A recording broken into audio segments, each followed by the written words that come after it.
hello, and welcome to the show. My name is Kyran Mountain. I am joined with Cody. I don't know what your last name is, my dude. Do you care? Do you want people to know your last name? Is it a secret? Oh, it's a secret if only because it's a terrible last name. Oh, then make up one. That's what I do. Oh, I'll just go. Yeah, I was gonna say I'll just go General Smith. Smith. Okay, Cody Smith is on the show today. Cody, I know we haven't. Well, actually, we have done one of these, but it never got released. I'm thinking we call these just for now. Instead of fireside chats, let's take the whole video game let's play idea and call these let's chats. What do you think? Sounds good to me. All right. First up on the topic, we were I was playing around with this idea of making videos about like different ways to play a video game. I know there's an Austin guy that does like he'll look at all the different ports of Final Fantasy whatever. Like his newest one's going to be 6 because 6 just came out as a pixel remaster, right? Yeah. And he doesn't necessarily say which one's the best. He just says these are the features that were picked up and dropped throughout this game is based on this port with these features added. I want to take it a bit further and be like, let's look at Nintendo games first because I think I'm a Nintendo boy. Mm-hmm. And what games have alternate ways of playing them, legal or not? You know, maybe emulation is. I'm going to leave that on the table because there's great ways to play games emulated. What are some games that you play in a certain way? Like maybe on a certain console, or like you have to play the Super Mario All-Stars #1 Mario or #2. I will say that Super Mario 64, for instance, is one that I knew you were going to bring that one up today. Keep going. I prefer to play it on the N64. I do not have it on the N64 currently. I wish I did, but of course I've been playing that on the Switch a lot here lately. Did you get one of those N64 controllers for the Switch? Because I feel like if you're going to do the N64, you got to do the N64, right? Yeah, I would say I haven't done that yet. That is definitely on the to-do list. In fact, but even if it's emulation, you can trick your mind by getting one of the controllers, don't you think? Oh yeah, easily. Like it's funny because I prefer that because of the camera, the C buttons, the way that to me it for some reason I know other people didn't necessarily like the C button camera controls on the N64, but for some reason it always seemed to just work perfectly, like for what I needed it to. Do you know what I think it was? I think it's because you and I are of the age that when we first got our hands on Mario 64, like everyone else at the time, it was the first 3D platformer almost all of us had played at the time. I mean, some of us probably skipped it and probably had like Tomb Raider or something. Speaking of Tomb Raider, I never ever played the originals, and I never realized they were tank controls. How do those games be good? I don't know. And the thing is, I've played them, and I legitimately enjoyed them. It's like almost a female Indiana Jones 100%, feel. 100%. However, with tank controls, which were pretty common in games at the time, so I don't think anybody really thought twice about it. It's like if you played Resident... Is it just because you didn't know better? Yeah, if you played Resident Evil, you're just like, oh, this is just how games work. Exactly. Well, and that's why I didn't play, because I was like, oh, I don't want the fixed camera perspective and the tank controls. If they had the my thought is and I understand why they did it with the tank controls, but Resident Evil kind of needed the camera oriented controls. Like I don't know. Maybe it's because I've never put enough time into a tank control game to actually switch my brain over to it. Because I feel like it would probably be like playing a regular first-person shooter and then going and trying to play Metroid Prime, which does not use like dual stick shooting and stuff, right? Yeah, I don't think it does. From what I remember, no. I'm trying to remember. Metroid Prime was also one of my favorites. But when you mentioned Resident Evil, ways to play, Resident Evil 4 VR headset. I have it on the Oculus. Does it make you sick? A little bit. Yeah, I can't play it for too long at a time. Yeah. And I think I got cocky. You know what my favorite thing to do with that? We need to get some footage of it. You take your gun or your knife off your hand and you throw it. And you know what happens, right? No, I haven't tried it. It comes right back to where it's supposed to be. So like if you've got your knife on your chest, if you throw it at someone or throw it away, it'll just like it's on a zip cord right back onto your chest. Same thing with your gun. So you can like throw them and then try and catch them before they come back and hit you. So Leon treats his knife like his car keys, like Pretty those much. people who have them attached to that lanyard that just kind of zips them back. That's exactly, Okay. but that's his combat knife. That makes sense. Luckily, he gives the string plenty of slack, so that way he doesn't get it caught mid thrust there. But try that, and you can also like juggle with your guns and catch them and stuff. It's so much fun, that game. Huh? Yeah, I I would need to try argue. that Okay, out. so let's do this then. There would be another way to play Resident Evil if you can't do it on VR. There is the Resident Evil Resident Evil 4 HD remastered. Let me bring it up here. Yeah, on the other computer. It's supposed to be amazing, and it just finished. Yeah, I have Resident Evil 4 on the Xbox One when they re-released it. A little bit. I don't know if that was the remastered version or not. Of course, it's not like the remakes they did. I have Resident Evil 2 remake, which was fantastic. Say that again. The 2 remake? Yeah, I have. Yeah, see, but I have 2 and 3 the remakes, and I think those are the first. Well, no, I can't lie. With the exception of Resident Evil 4, those are the first 2 Resident Evil games I've bought. But I got into the hype of 4 somehow. It doesn't necessarily qualify into ways to play, but I still prefer the PlayStation ones. I think that qualifies. Because of the semi-terrible voice acting and the really way too convoluted puzzles for a police station.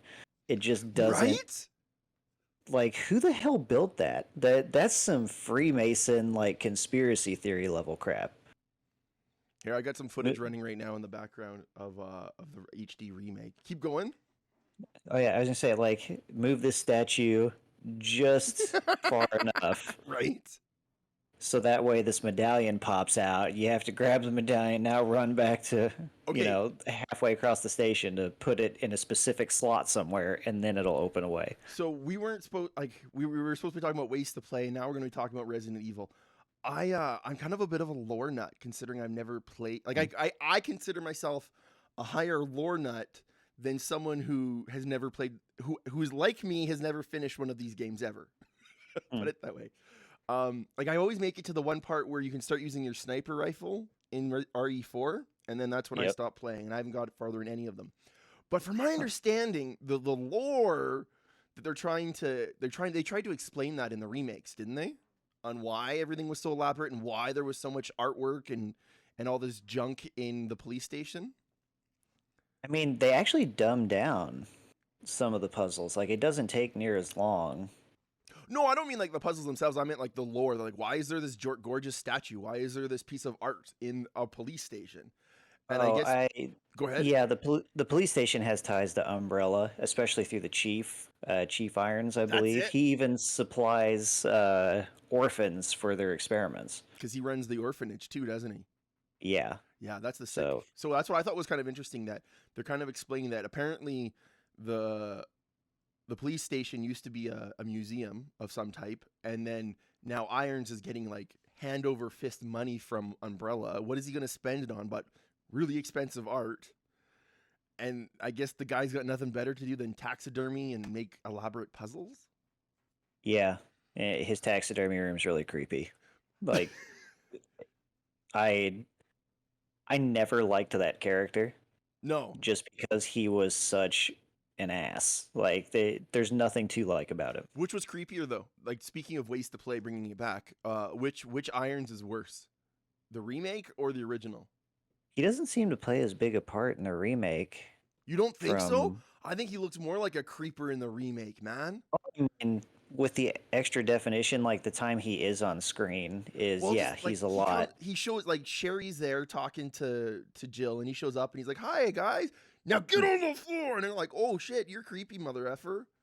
And then I guess I haven't played the parts, but the parts where you have to play as Sherry and hide from him are just creepy and gross. Like, maybe that's why I haven't watched. I was gonna say they have another like side scenario that you can play for another person who needs to escape. Well, because you pick Leon clutches. or you pick Claire, right? Yeah. Or you say there's another one. Yeah, it's kind of like the side missions, kind of like in Betas. RE4, like the mercenaries, that stuff. Okay. So who do Kind of you? like that, just not focused on fighting. Okay, and so what's that one about? Story wise, Uh, get away from Irons. getting He away from is, irons. yeah, he is creepy as hell. Get the hell away from him and get out of there. Um, Uh, since we're talking more about Resident Evil, keep going. If you had something to say, no, I'm just. that was I about it. never thought we were gonna be we're Resident Evil buddies. Oh, I love the lore of Resident Evil because it just gets insane. It's dumb, but it's cool. And if the Right. makers of the game are gonna take enough of an effort to try and actually like real world this shit, like try and make it like I don't know about you, but the bakers, I Oh believe the yeah, bakers more than I believe the zombie shit, right? yeah, because Take it that out the was a mold. yeah, a specific type of almost like parasitic mold in a way. Do you know what I think they're Um, doing?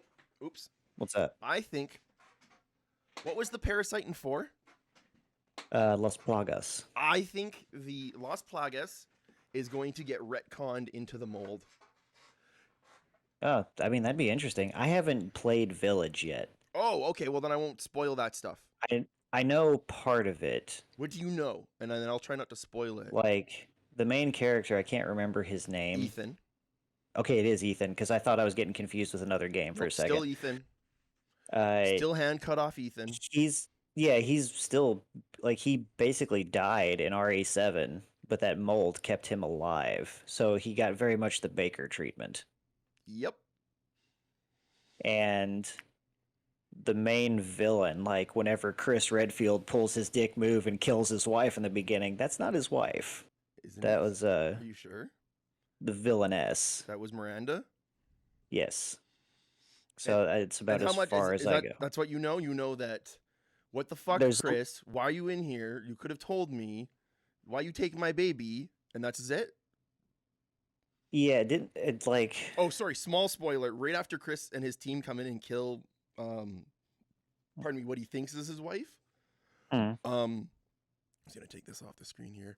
So What happens is the whole team basically raid the place and take Ethan and Rose with them in some kind of like armored vehicles, like Brinks trucks, and then I'll stop there. So yeah, because if I recall correctly, doesn't it have something to do with the child, and there are like pieces of the child that kind of have to reassemble. Like it kind of gives me a bit of a Silent Hill vibe. Yes, and you wouldn't be wrong because if we're gonna talk about like not a spoiler, I'm gonna try and be ambiguous, but do you remember Silent Hills or what was it? No, PT. PT. Yes, PT. There is a God, section in the game where it's I don't want to say it's 100% PT, but it's like it's fan service for us that didn't get PT after PT was taken down kind of thing, where the you know what? whole section you don't have a gun, you don't shoot, you don't Oh, fight.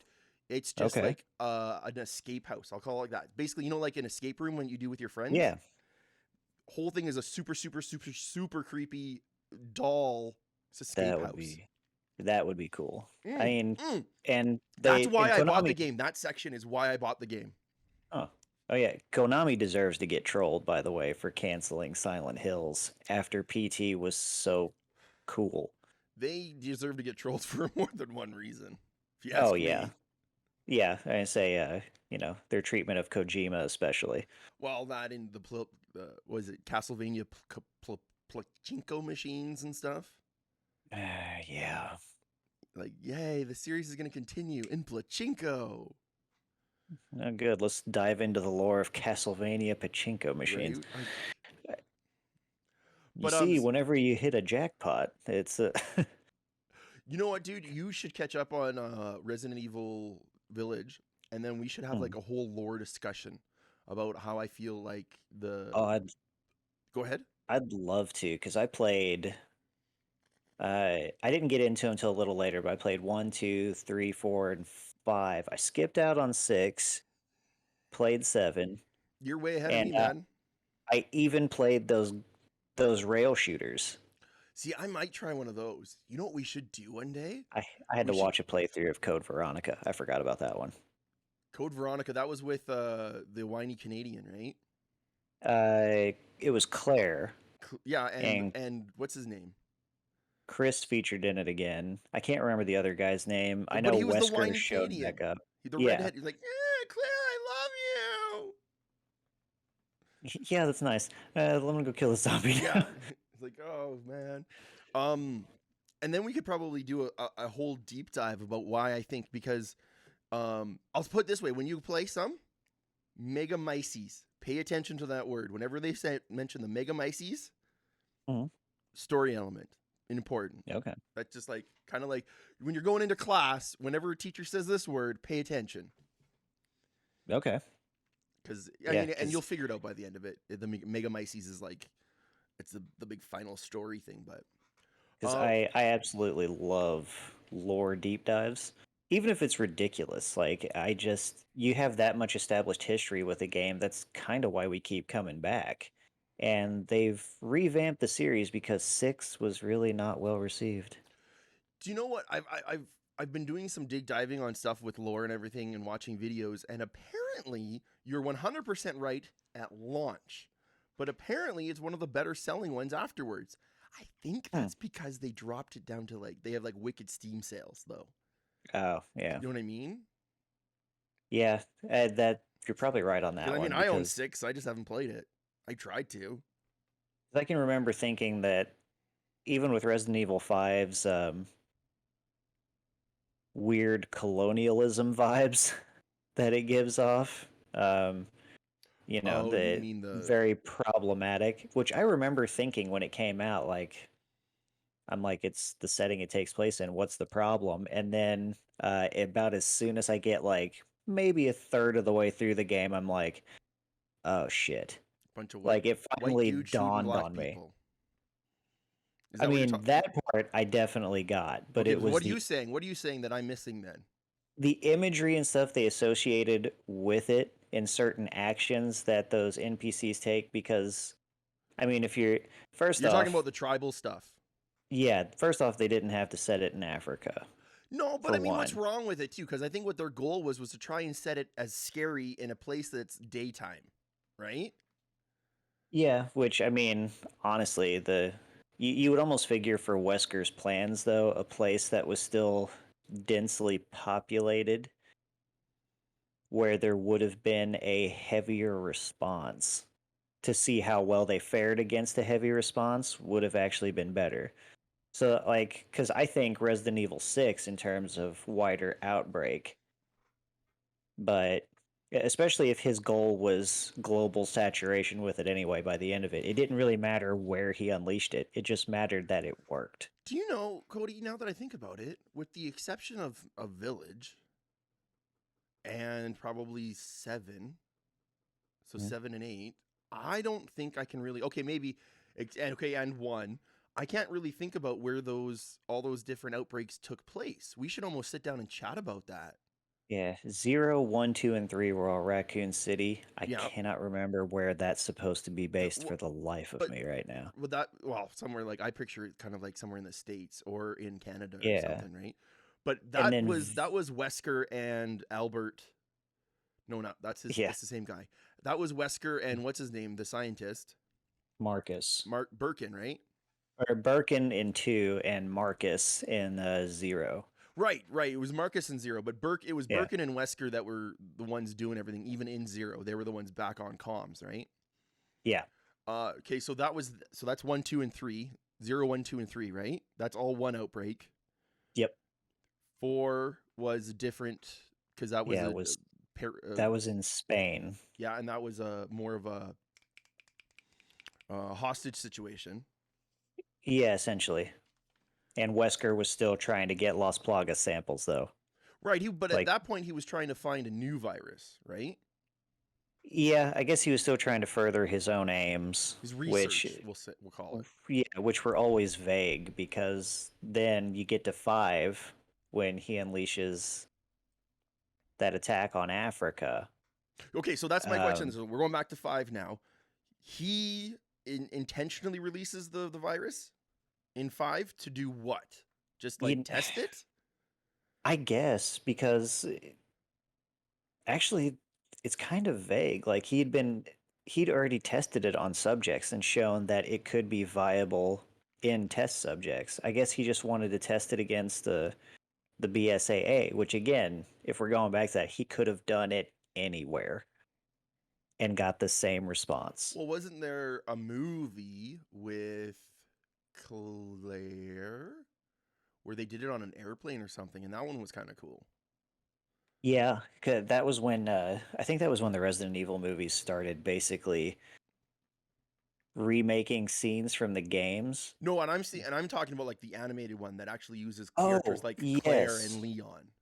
Yes, that one I like believe the ones took place that at an happen within airport. canon. I'm not talking about the what's her name over the top. Yeah.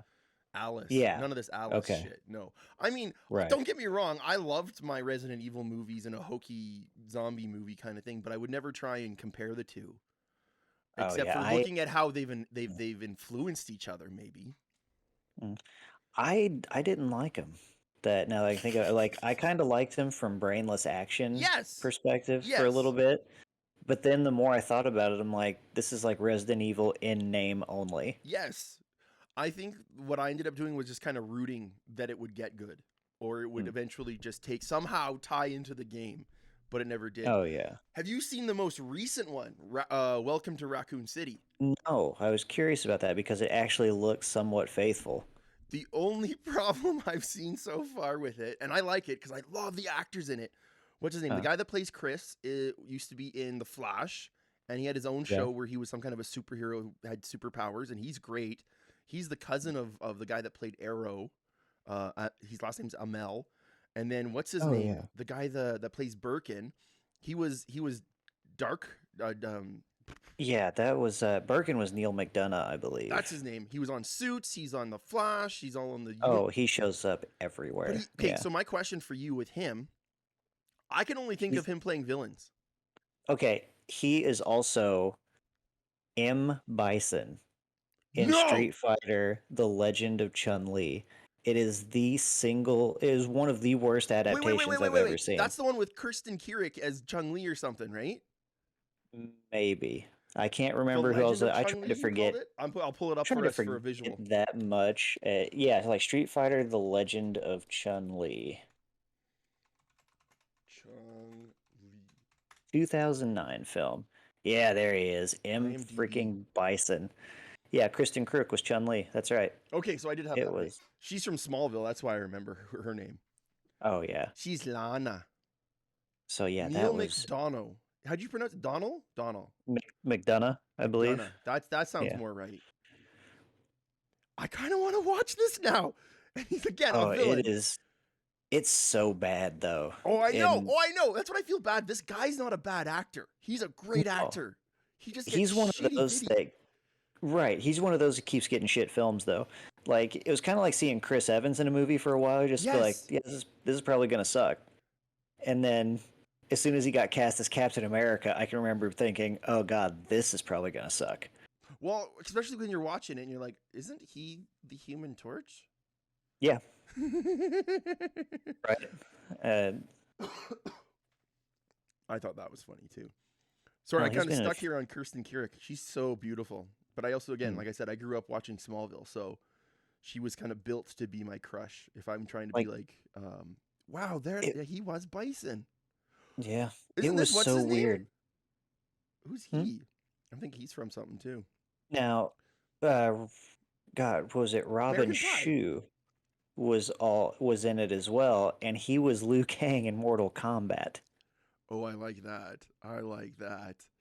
Right? The reason I bring it up though is Birkin. I want to see if I can find the picture. Actually, while we're on IMDb, keep going. I'm going to bring up the Raccoon City. Welcome to, because I think you get to see the picture. This is the only thing I have got against this movie is I was skimming through it trying to watch a part of it, and I saw Birkin transformed, and I'm like, how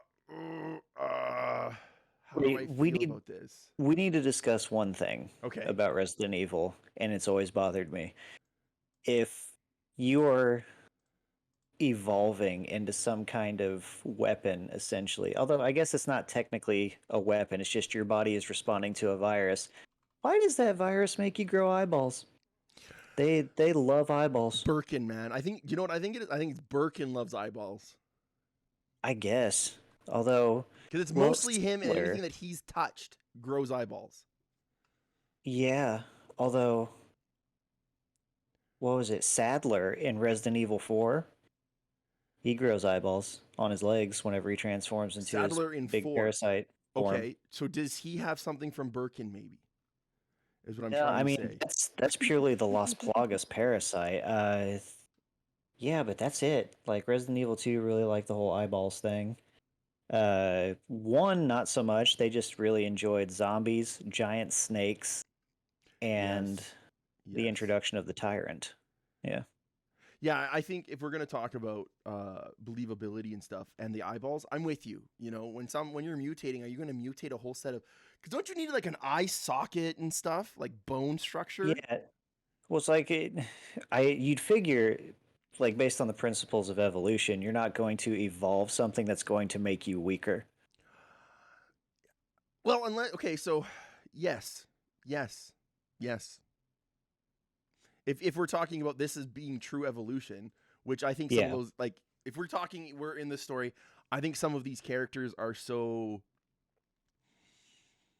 And full of again, themselves that they think that they're creating new life when they're really just fucking with it. oh yeah. And again, don't get me wrong, I'm not looking for realism in Resident Evil. No, me neither. But I want a little bit of believability though. Mm. Like I'll put it this way: I was watching The Witcher last night with my wife. We finished off the first season. Oh, nice. Yeah. Have you watched it? Oh, I love that. I love the games too. Okay, you're gonna explain something to me in a minute here though. You remember at the end when they're tossing the bottles with the magic blue rocks in them, and then they're shooting them midair? Mm. Right? Do you remember What that part? episode was that? I'm It trying. was like the second. I don't know. We paused in the middle of episode, so it was rather the last episode or the second to last episode. Is when the mages were defending the one keep near the end. Oh, yes. Okay, the Sodden Fields, I So believe. I'm watching The this Battle of whole Sodden. series, and nothing has been. Oh, that's really unbelievable. Oh, that's really nothing has happened yet until they throw this one jar. One of the archers pulls back, hits it. It explodes all over everyone. And then now everyone's throwing it, everyone's shooting them out of the air. Bullshit. There's no way. Like if those things were flying and then hitting the ground like grenades and going off, and every odd one got shot out of the air, but those guys have like medieval bows. They're not going to be able to, like, no one practices that much.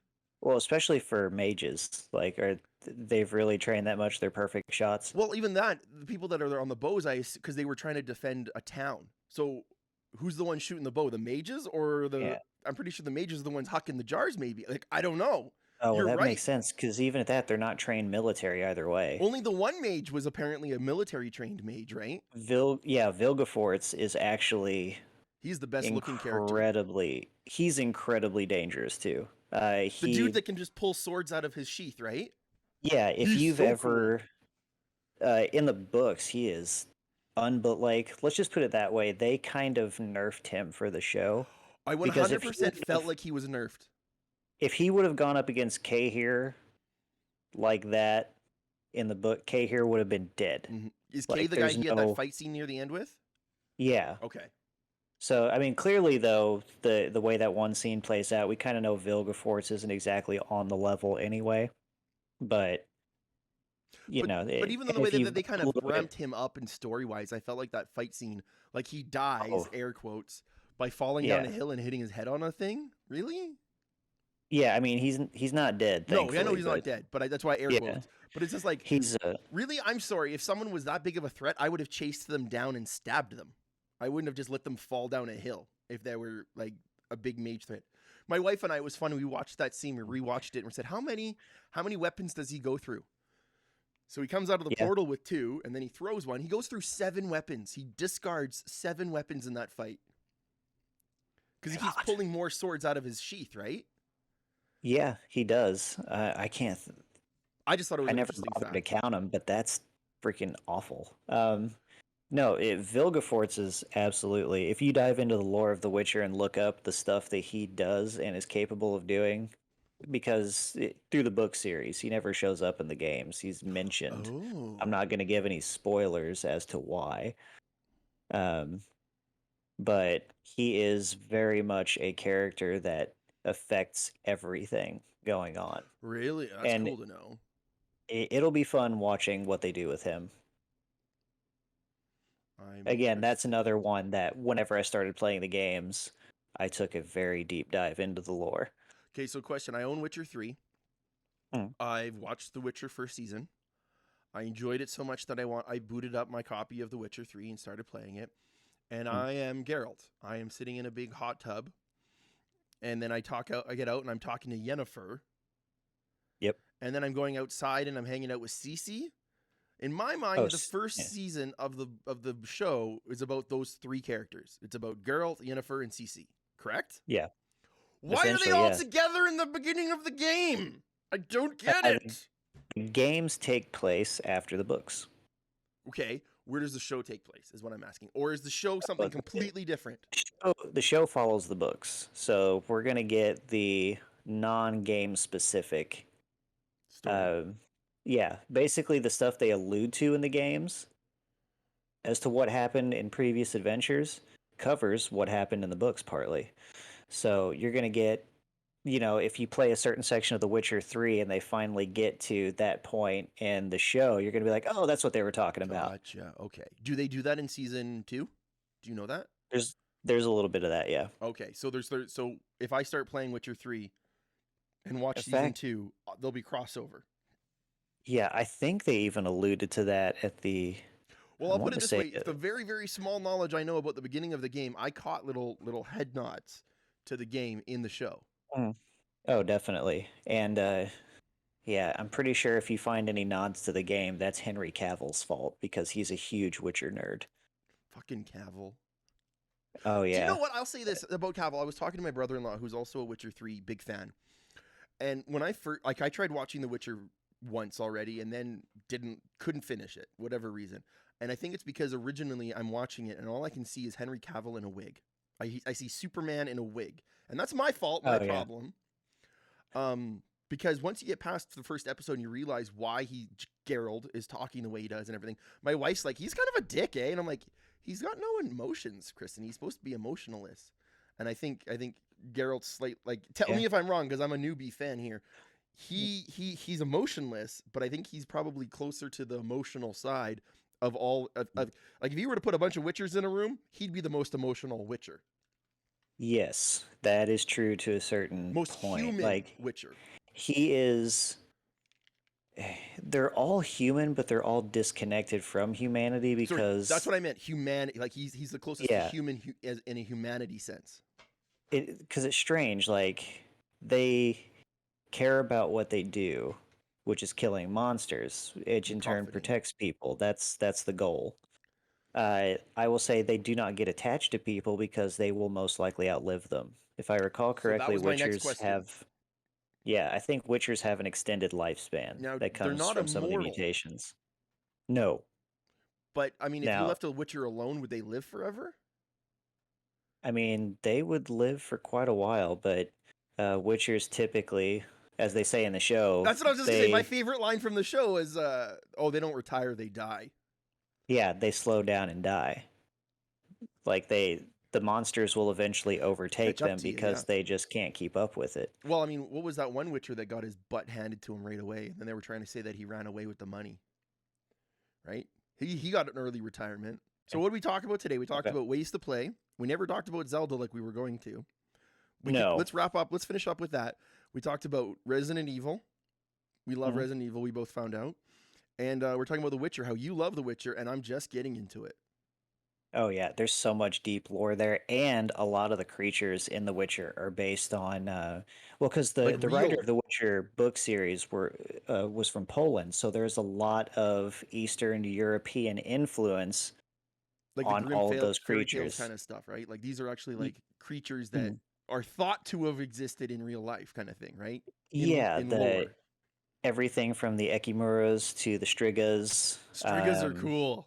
The Wild Hunt, even, that they mention. That's the name of the game, yeah. Yeah, is based on actual folklore from all across Europe. That's so cool. I love when shit like that ties into it. Maybe that's why my wife's like, hey, if you're not going to record, can we go watch The Witcher? Are you sure it could just be some nice eye candy and Henry Cavill? Hey, I got no problem with Henry Cavill. Do you know what, though? If we're going to talk about eye candy, The better looking mage is that one military dude. He was friggin' amazing looking. I wanted to look like him. Yeah, I say he's definitely likes to keep himself up. Any character with the swagger. Him and then the king. What was his name? Well, was it Full Test? Maybe, yeah. Just how cocky and cheeky he was. He was my favorite character of the whole show. And then Yennefer was pretty good looking, let's be honest. And I can't toss a coin to your Witcher out of my head. I know, right? I remember when that became big, and I was like, "Oh, what is this? What's everyone freaking out?" I'm like listening to it. I'm like, meh, meh. And then I told Kristen about 2 episodes in. I'm like, "There's some song that's gonna come up, and I think this bard guy is gonna sing it." And everyone was loving it. And then her and I, humming it and whistling it throughout the house all day for the rest of the day. So keep going. Just to call out that when you see that bard in the games, I was wanting to know if he was in the game. Keep going. Sorry. He will be known as Dandelion. Dandelion. So same character. Why did they change his name? I don't know why they changed his name for the show. Oh, okay. Because I'm pretty sure he was always referred to as Dandelion in the books as well. So is Dandelion supposed to be kind of like he's making fun of him that he's a dandelion? I have no idea. I think it might have just been a flowery bard name to get some people to pay attention. Fair enough. I mean, it's memorable. Yeah, to his beautiful and poetic verse. It's like a fresh dandelion, I suppose. I don't know. I'm trying to figure out there, but okay. Right. I'm trying to figure out marketing for a fictional bard right now, and it's not treating me well. You have to admit, though, for all the other Witchers that don't have a bard, out there promoting him, there's a reason why Geralt is a legend in that world. Like, it's clear. Because he was just trying to help him live down that whole Butcher of Blaviken moniker.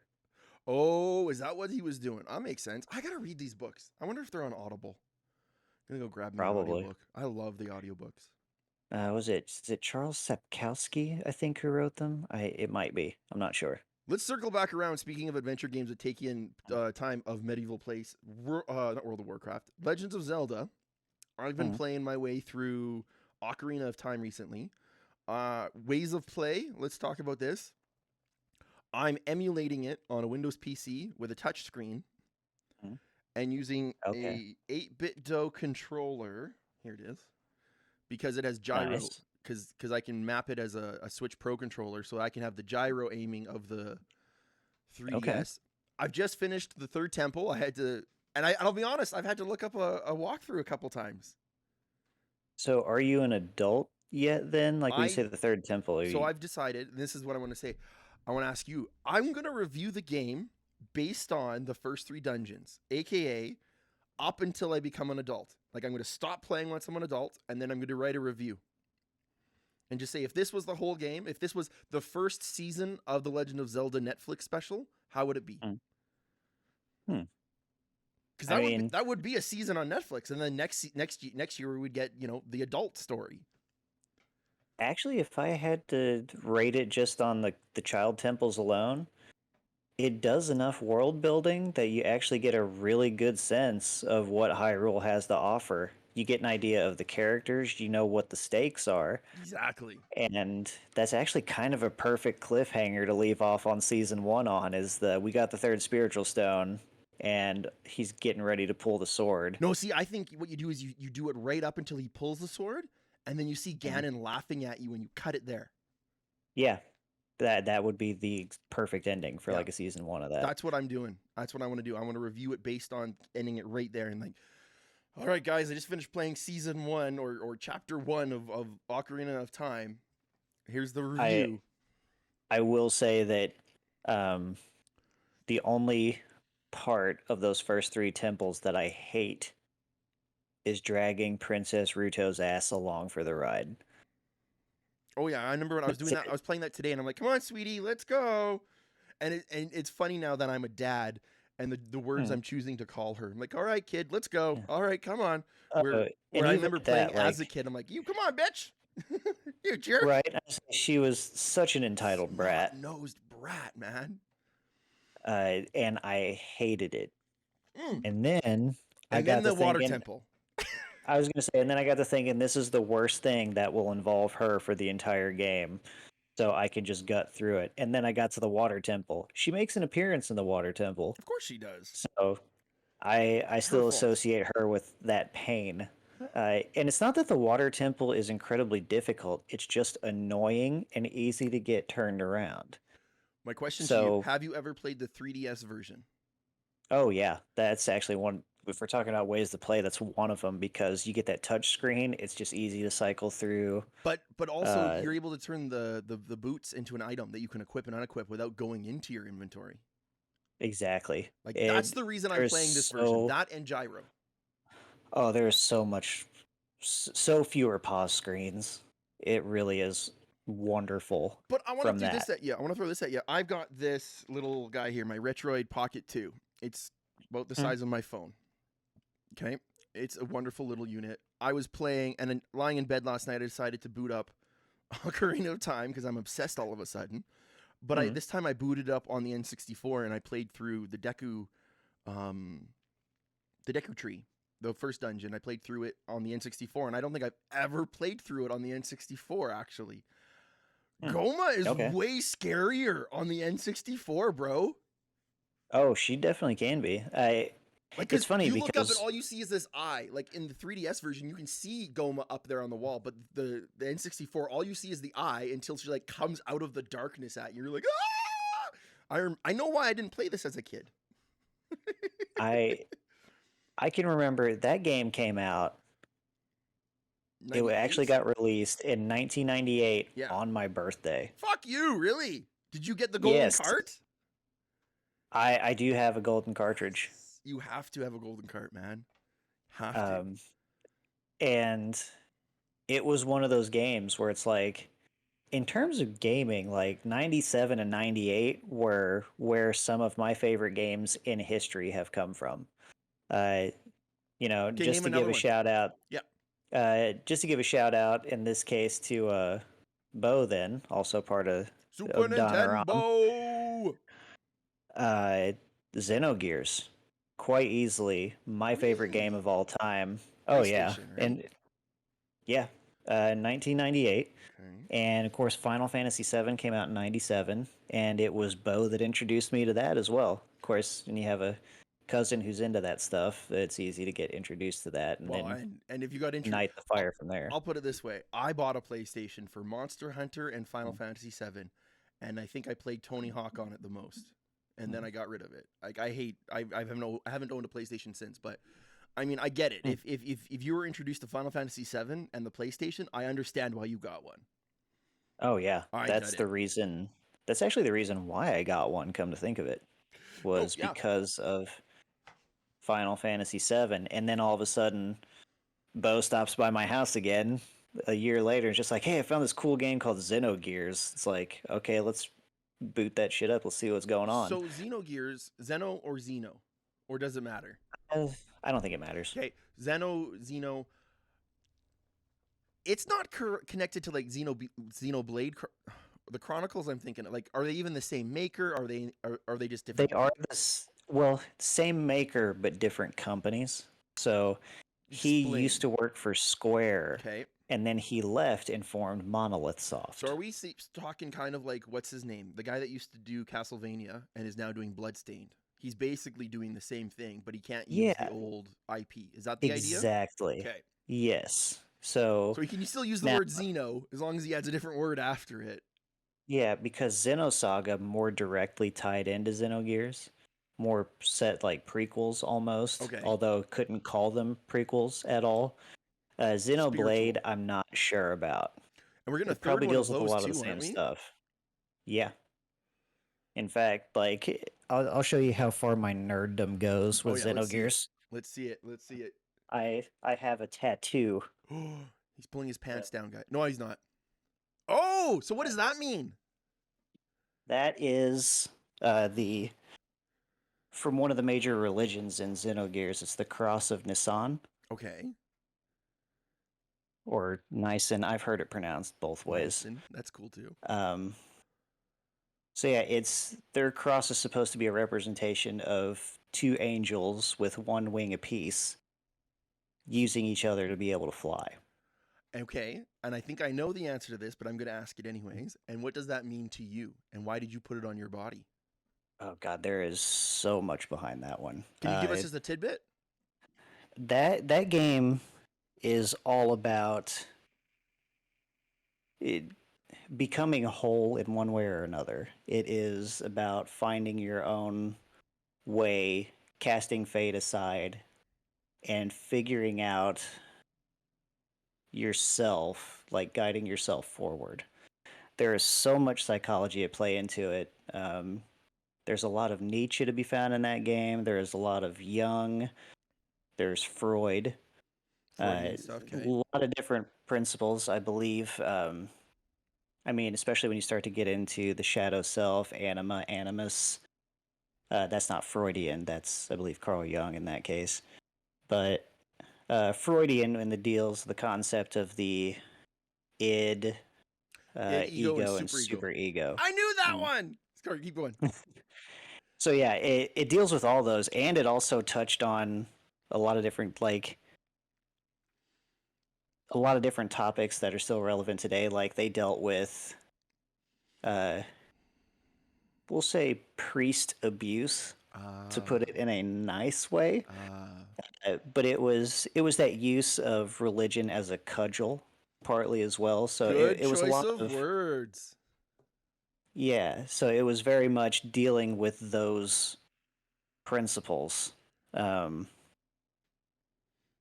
telling that or telling that story from a point of view of all the different characters that actually shows you all the different ways that people can be broken, but how they can come back together. So it's basically about, I don't know. There's just so much philosophy into it that it's just kind of a reminder to check in with yourself, cast fate aside and make your own way. I like that. So that's what that means to you, because I've been thinking about getting a tattoo. I saw a cool picture of it. It's just like a fist, and it says like, "You got it, you got this." Kind of just, be able to look down at your hand and be like, "You got this, man, you got this. Keep going." But I like yours better. Then there's my buddy who's got like the Assassin's tattoo from Assassin's Creed on his arm, and I think he thinks he's badass or something.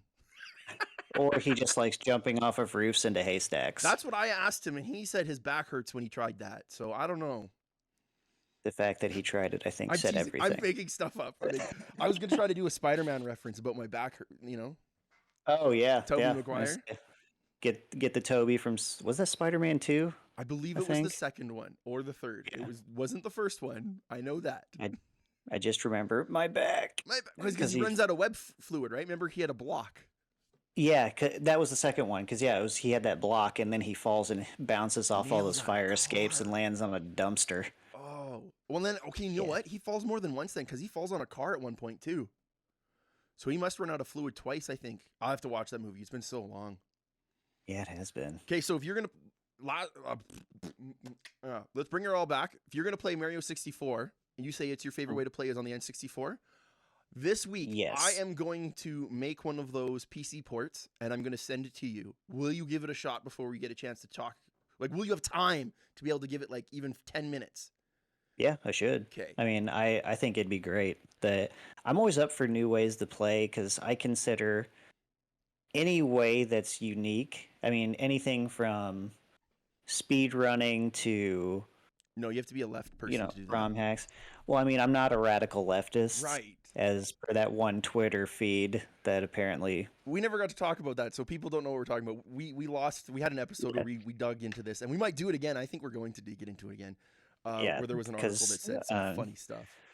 I'm sure we've probably all seen that meme video, though, of Shadow the Hedgehog calling Sonic a beta male after explaining to him the speedrunning philosophy.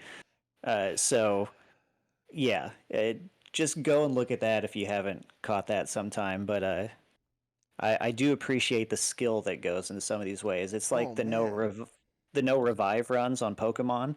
Those are cool as hell. Nuzlocke. Oh, God, yeah. I couldn't do it. No, I would never do that. I get too attached to those Rattatas. Well, it's even the fact that they make you, when you play a Nuzlocke, they make you name your Pokemon so that you become more attached to them.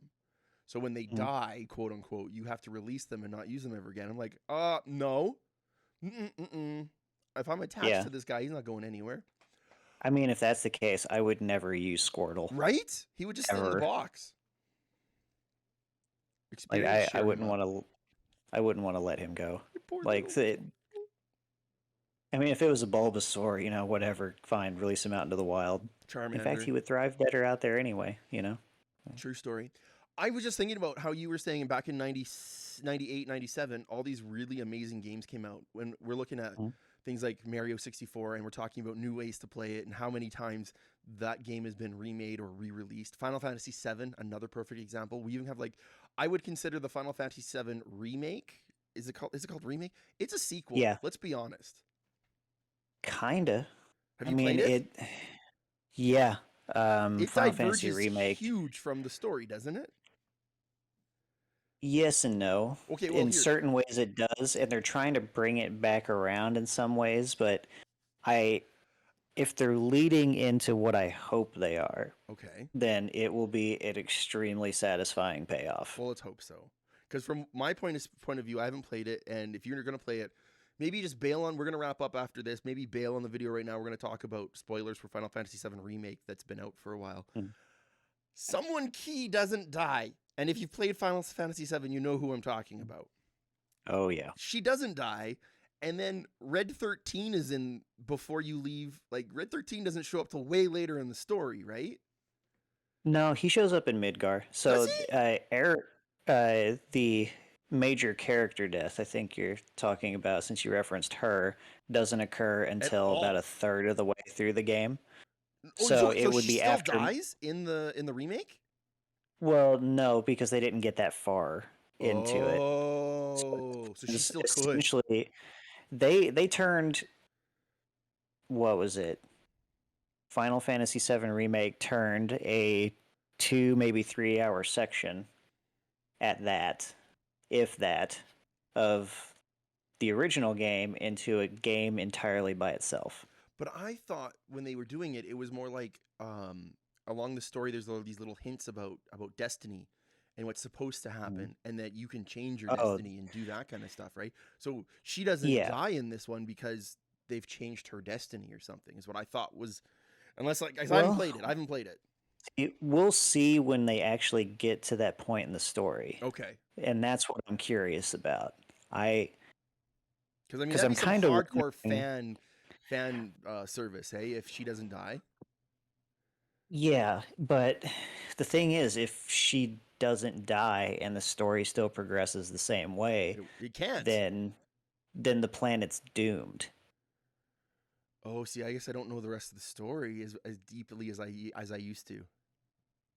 Yeah, so if So she has to die, because is what you're telling me.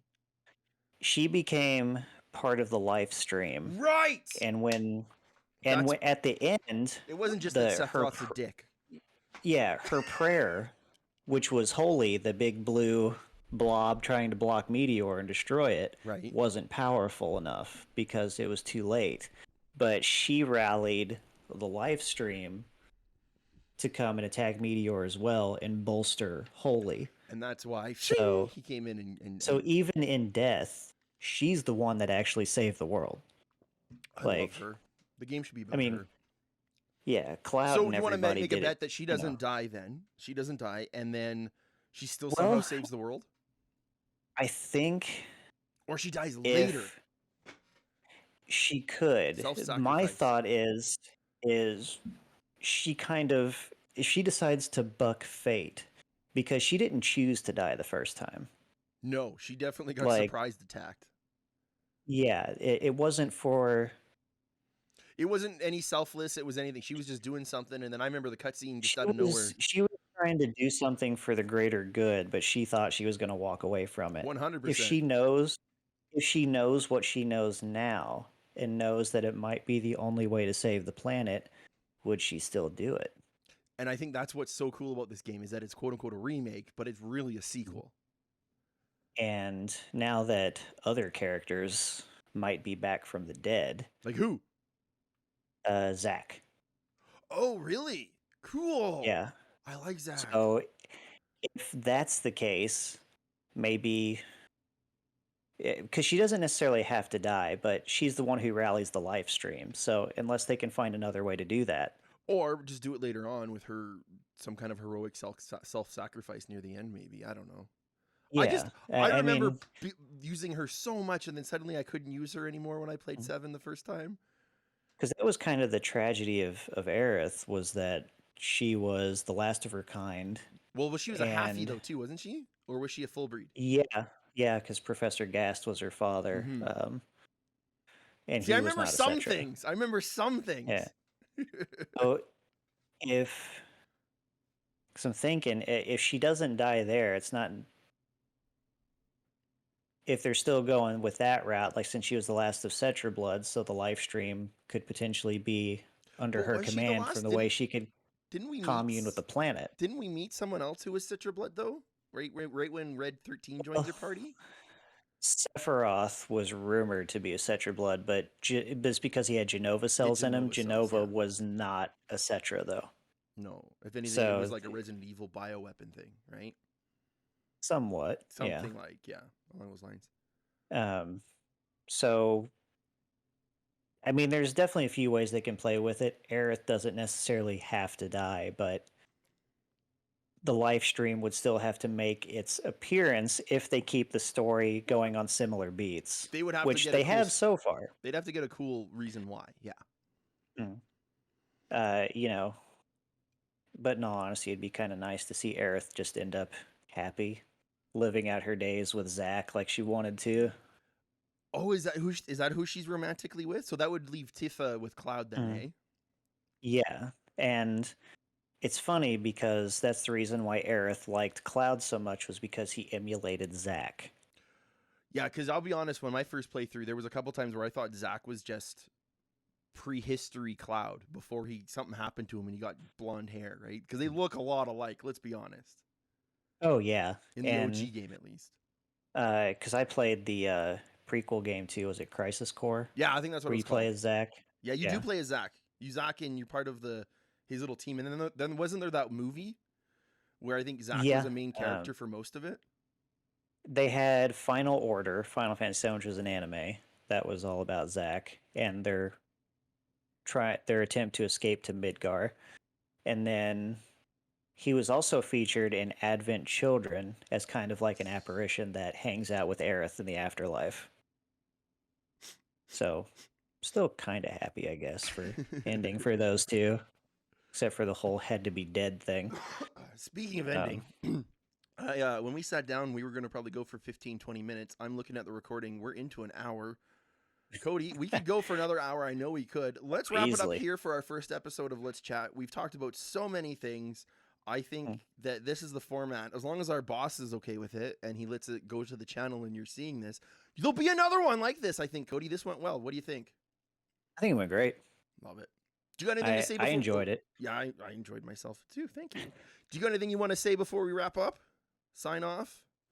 Go hit up the Twitters. Come join our Discord. I was going to say, come join the Discord. That's where all the fun conversation's happening. And if my new OLED Switch comes in, I'll be posting about it in there too. Okay. So maybe get a review. What's the first game you're going to play?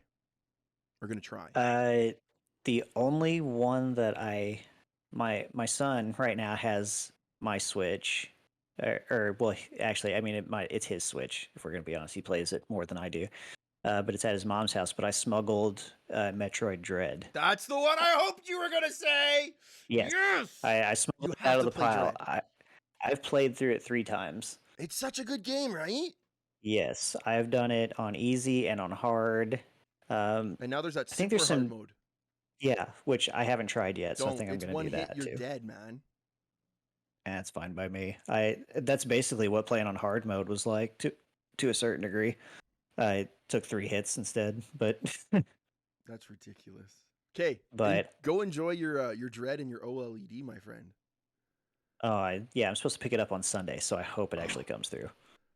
When do you pick it up? Like from the shop or from the delivery place? From Best Buy. So gotcha. I'm just gonna go pick it up from the local one down here. Giddy up, my dude. Have fun with that. Oh, I definitely will, and I'll be giving some lovely reviews of it in the. Please show off. Please show off. What color are you getting? White or the red and blue? I'm pretty sure it's the white one. Good, because the dock is white then too. And I mean, yeah, I don't know, something different than the black dock you normally have, right? And hopefully these Joy-Cons don't break easily. They're supposed to be better. They're supposed to be better. I hope. I've gone through 3 pairs of them. Yeah, but it's because you have kids, I think. Because I've gone through way too many pairs, like more than 3, and it's my kid's fault. I have had such bad luck with controllers because my PlayStation controllers also do the same thing. Oh, really? That sucks then. Microsoft holds out the best for me. Same. So actually, Kai, I want Microsoft. I know we keep talking, even though we say we're signing off. I want Microsoft to do a handheld gaming console, like the Switch, and make it like a Surface product. They could. The Surface Switch. I mean, they could pretty easily. I don't see why they wouldn't. They own the Xbox. Just make it a mobile Xbox. Yeah. Make it a Steam Deck Xbox, right? Yes. Actually, that would be pretty cool. Put Game Pass on that. Game Pass on a handheld would absolutely dominate the market. Wouldn't it? Wouldn't it? It would. Yeah, if Microsoft just got to do it. I honestly, as this pandemic racks up, I wouldn't be surprised if we see Microsoft announce that along with some other cool killer Surface products. But we can keep talking. I'm going to get out of here. You get out of here. Guys, until next time, go play something.